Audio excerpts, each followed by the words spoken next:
Hello, you. Monday was N7 Day, and to celebrate, Bioware released an intriguing little video with an even more interesting audio clip. The clip is only 25 seconds, but it's captured the interest of Mass Effect fans because of what it implies about the next Mass Effect game. I've been looking at fan theories and online discussions for the past couple days. And number one, it's amazing how fast things like decoding the hidden audio occurred, and how in-depth some of the guesses are as to what the video clip reveals. I have my own thoughts about it and what it might be telling us as well. So let's talk about it.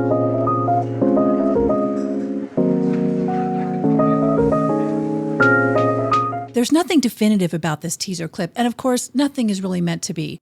But it does provide some interesting arrows towards what Bioware is thinking for the game.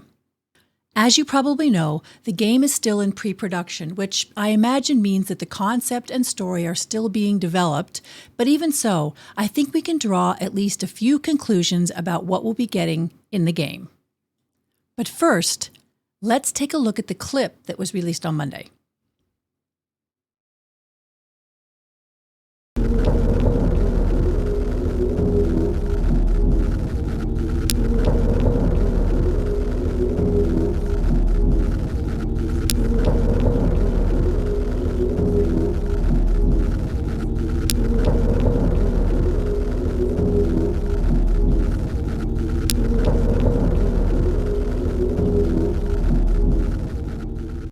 It's a 25-second clip, looping video with a repeating pattern and a garbled, unclear background.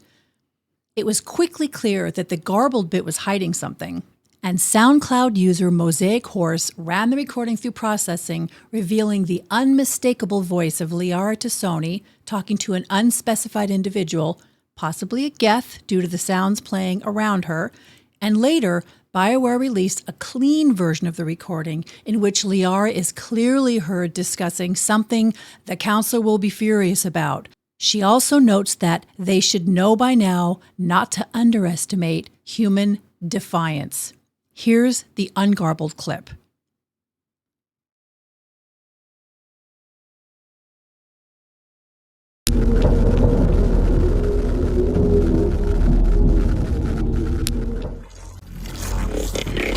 I can see it.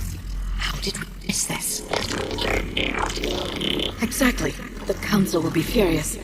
Although they should know by now not to underestimate human defiance. Perhaps worse, they must it. One of the few things that fans already knew about the next Mass Effect game is that Liara is returning. But given the lifespan of the Asari, we're left to wonder how long after the events of Mass Effect 3 is the new game taking place? Well, one clue is right on the video itself. There is what appears to be a date stamp of 11/10/90. And while this could be November 7th, 2290, 2390, I'm leaning towards November 7th, 2190, which places us about 4 years after the events of Mass Effect 3.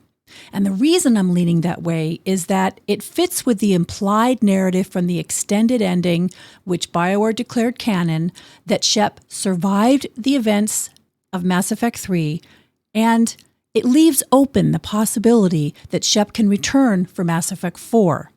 If not as the playable character, then possibly in a fashion similar to Dragon Age Origins, wherein the Warden's background presence influences the events of Inquisition.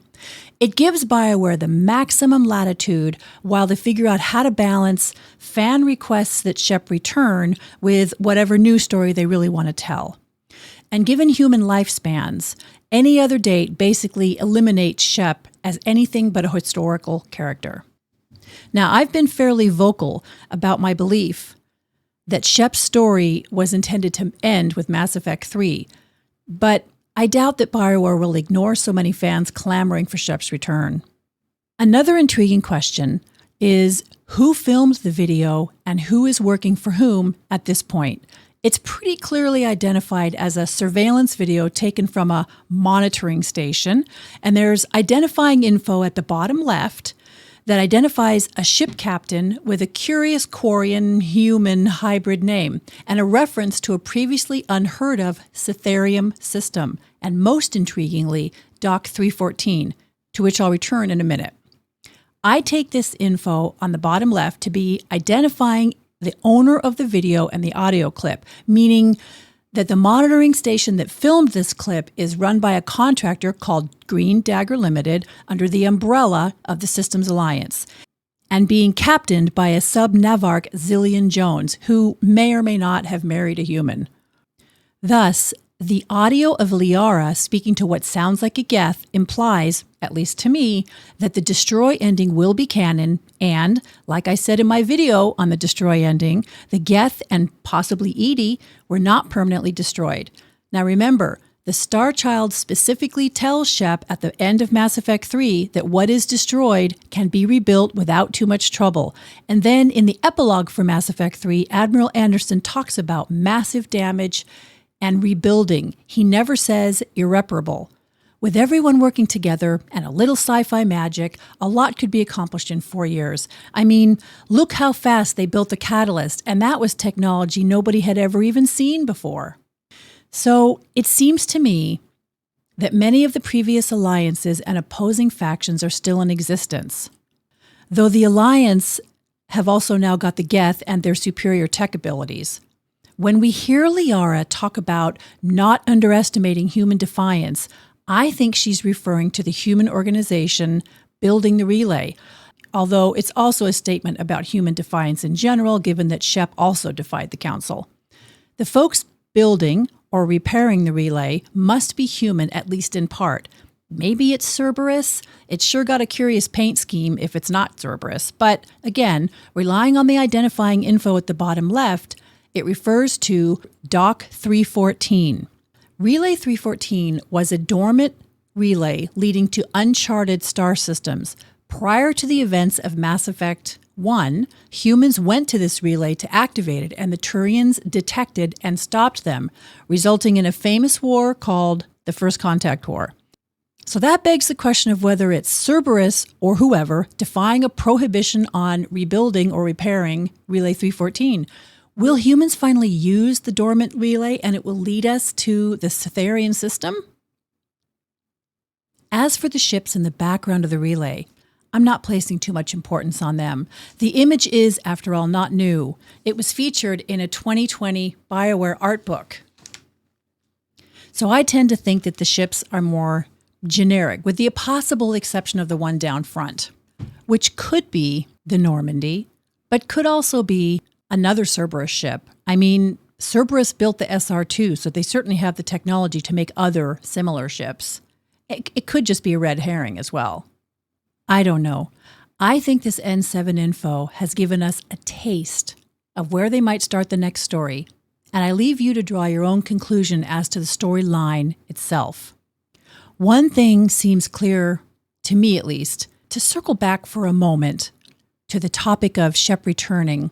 Well, Mass Effect is a game that defines itself as a series of permanent story consequences and sometimes death.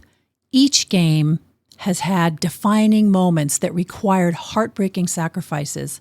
Mass Effect 3 had a problematic ending, but I respect what Bioware tried to do there in terms of ending the story on a consequential note. Big victories sometimes require massive sacrifices. We all know that's true in real life, and I think Bioware intended to end Shep's story on a massive hero note. And I've been vocal about saying that I thought that was the right thing to do. But fans love their heroes, and they want them to stay young forever, or at the very least, ride off into the sunset with their true love. And many fans have asked Bioware for Shep to come back. So I do recall that in the epilogue after Mass Effect 3, where the old man is speaking to the child asks, and the old man relents and promises one more story about the shepherd. It's getting late, but okay. One more story.